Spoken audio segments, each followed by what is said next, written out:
The Norwegian row continues. Tries for it and delivers. Well, by far the most outstanding piece of play Norway have produced. Oh, it's a really clever ball opportunity here. Haaland! They've done it. And who else but Erling Haaland? Norway took their great form during qualifiers into the actual tournament. It's a team effort. I like the way Nusa is playing. I like the way Soloff is moving all the time for the big man. I like Berg with all the guard out there maneuver the ball.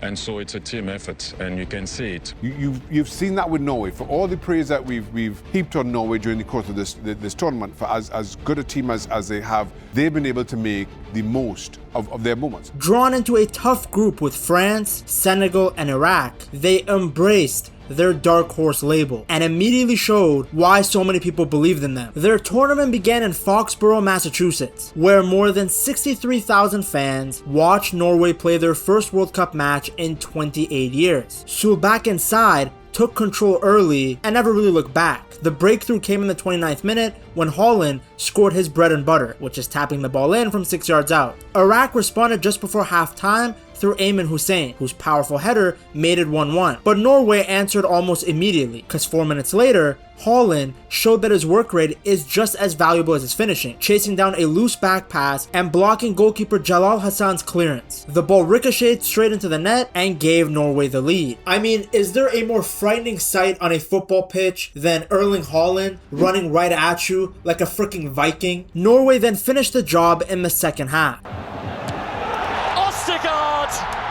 Scooped into Ostergaard, and the goalkeeper couldn't get hold of it. It was a historic result, marking the first time Norway had ever scored more than 2 goals in a men's World Cup match, and it was the perfect way to announce their return to football's biggest stage. That is a huge win for Norway, especially when you think what else has been going on. Norway's next test came against Senegal, one of the best teams representing Africa. Things got off to a difficult start when Julian Ryerson was forced off with an injury after just 11 minutes. Solbakken responded by bringing on Marcus Holmgren Pedersen, and that change couldn't have worked out any better. Just before halftime, Pedersen punished a rare mistake from Koulibaly, smashing a powerful finish into the net to give Norway a 1-0 lead. The Norwegians came flying out after the break. 3 minutes into the second half, Martin Odegaard led a counterattack, waited for exactly the right moment, and slipped a perfect pass to Erling Haaland, who fired a first-time shot into the net. Senegal hit back through Ismail Assar in the 53rd minute, but Norway responded almost immediately. After Koulibaly failed to deal with a low cross, Patrick Berg cut the ball back for Haaland, who hammered home his second goal of the night to make it 3-1. Sarr grabbed another goal deep into stoppage time, but it was too little, too late. Norway held on to a huge 3-2 win, booking their place in the knockout stage with a game to spare. Now, in the third game, Norway rested everybody because they wanted to keep their players fresh, and I guess they had already accepted that they were going to be fine getting second in the group. Now, I didn't like this personally because of 2 reasons. Number 1, they robbed us of a Haaland versus Mbappe showdown on the biggest stage. And number 2, I thought it was a bit of a weak mentality move to just accept defeat like that instead of pushing France and trying to at least get the top spot. Honestly, I don't care too much now. We're through. We managed to get through, which is incredible. So I couldn't care too much about that game now. They're probably going to win against us. They're probably going to win the whole tournament. With everyone rested, Norway went into the round of 32 game against the Ivory Coast very fresh, though it was not the prettiest of performances. Ivory Coast dominated the opening 30 minutes, exploiting the spaces behind the Norwegian defense. But then against the run of play, in the 39th minute, Norway took the lead with a moment of individual brilliance from Nusa. Tries for it and delivers. Well, by far the most outstanding piece of play Norway have produced. The second half was a real test for Norway as Ivory Coast stepped up the pressure and started pushing numbers forward. Their persistence paid off in the 74th minute when Ahmad decided to turn into Ivorian Messi to make it 1-1. With the momentum shifting, Solbakken made a double change. He brought on Oscar Bob and Andres Schjelderup, and that move changed everything. In the 86th minute, Bob, I love that name, drifted inside from the right wing and slipped a perfectly weighted pass into Patrick Berg. Berg burst into the box and fired a low cross across the goal, where Erling Haaland was once again waiting to tap it home from 6 yards out for his 5th goal of the tournament. Norway held on for a huge 2-1 win, securing the country's first ever World Cup knockout win and booking a blockbuster round of 16 match versus the 5-time world champions Brazil. Now, how far can Norway actually go in this tournament? Well, we have data for it, thanks to the sponsor of this video, Kalshi. Here's what makes Kalshi different. You are not playing against a house. Kalshi is peer-to-peer trading. You buy a yes or no contract on whether something will happen, and you're trading directly against other users. Think of it like buying or selling a stock. The line isn't set by some algorithm working against you. It moves based on where the money goes. Public opinion sets the price. Right now, Norway to win the Men's World Cup is trading at this, meaning a $100 yes buy pays out this much with a correct prediction. And as that probability shifts, you can buy in or out of your position at any time to lock in a profit or cut a loss. Kalshi is CFTC approved, federally regulated, which is why it's available all across the United States, including California and Texas. Download the Kalshi app and use code PETTALKS to get $10 when you trade $10. Just making it this far in the tournament is a huge achievement for Norway, because when you look at their history at the World Cup, they haven't been here that often. Before 2026, Norway had only qualified for 3 World Cups, 1938, 1994, and 1998. Despite producing plenty of talented players over the years, the national team had never managed to make a real impact on football's biggest stage. Norway's first World Cup appearance came in 1938 in France, back when the tournament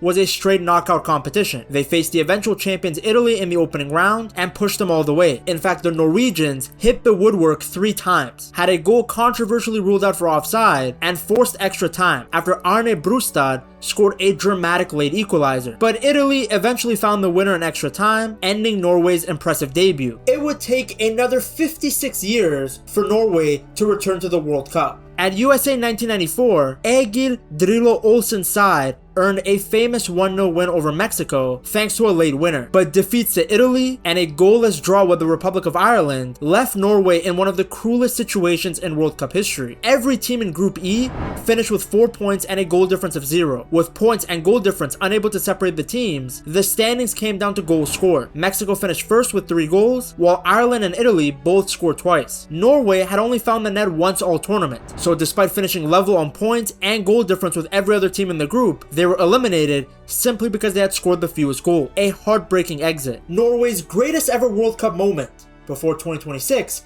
came all the way back in 1998 under manager Egil Olsen. After opening the group stage with draws against Morocco and Scotland, Norway needed to beat the defending champions Brazil in their final match to have any chance of reaching the knockout rounds. It looked like the dream was over when Bebeto headed Brazil into the lead in the 78th minute, which is 12 minutes left. It looked like Norway were heading home. Then came one of the greatest comebacks in the country's football history. In the 83rd minute, Norway made it 1-1.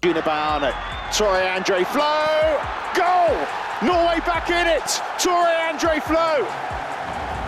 Just minutes later, Flu was brought down in the penalty area by Baiano, giving Norway a golden chance to complete the comeback. Kjetil Rekdal stepped up in the 89th minute and calmly buried the penalty into the bottom corner, sealing a famous 2-1 win that sent Norway into the World Cup knockout stage for the first time ever. Now, their incredible run ended in the round of 16 with, once again, a defeat to the Italians. They love to match Norway up against the lasagna lovers. But that win over Brazil remains one of the biggest moments in Norwegian football history. Norway's run in 2026 shows you just how much the national team has evolved. The famous sides of the 1990s were built around physicality and direct football. They defended deep, played long balls, and relied on towering forwards to dominate in the air. This current Norway team, though, is very different. Yes, they still have size and strength with players like Erling Haaland and Alexander Sorloth, but they're just as comfortable keeping possession and playing through teams. It also helps when you have these kind of talented players. Haaland has been Norway's biggest difference maker. With 5 goals in his first 3 matches, he's been one of the tournament's most dangerous strikers. His combination of pace, power, movement, and finishing makes him almost impossible to stop, and his match-winning goals against Senegal and Ivory Coast showed exactly exactly why he's one of the best forwards,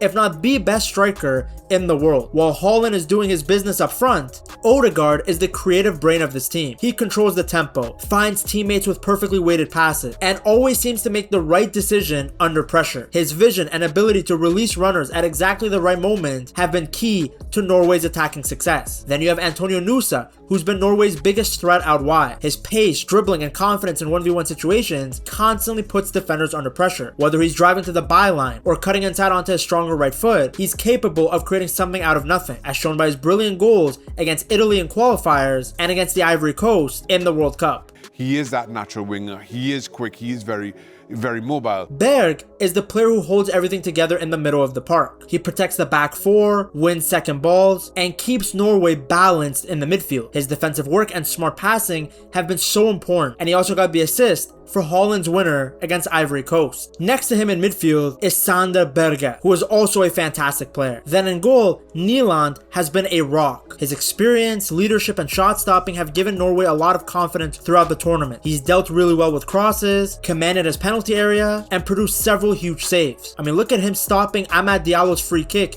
deep into stoppage time. Norway's transformation is the result of more than 20 years of smart planning and investment by the Norwegian Football Federation. One of the biggest changes was the construction of more than 500 artificial pitches across the country. With harsh winters no longer stopping development, young players could train all year round in high quality conditions. The federation also launched Landslagsskolen in 2015. That's the national team school. Instead of pulling talented kids away from their local clubs too early, players stay with their hometown teams until they turn 12. From there, the most promising youngsters enter a national development program where they're taught the same playing principles, tactical ideas, and technical standards. Just as importantly, Norway invested heavily in its coaches. Since 2011, more than 17,000 grassroots coaches have completed official coaching courses, raising the standard of player development across the entire country. The results are now clear for everyone to see. Norway still has the physical strength it has always been known for, but now it's also produced technically gifted, intelligent footballers like Antonio Nusa, Oscar Bob, and Martin Odegaard. Instead of relying only on long balls and physical battles, this new generation is just as comfortable dominating games with the ball at their feet. Norway's incredible run has also helped create one of the best fan cultures at the 2026 World Cup. The biggest symbol of that has been the Viking row, a celebration that has gone viral across North America. You've probably seen it. Thousands of fans sitting shoulder to shoulder, rowing in perfect sync while chanting "row." Even people I know who don't watch football knew about this chant because it had gone so viral. After beating Senegal and Ivory Coast, Haaland, Odegaard, and the rest of the squad joined in, sitting down on the pitch to perform the Viking row with their traveling fans. That connection between the players and supporters has become one of the defining images of the tournament, and why Norway are one of the biggest fan favorites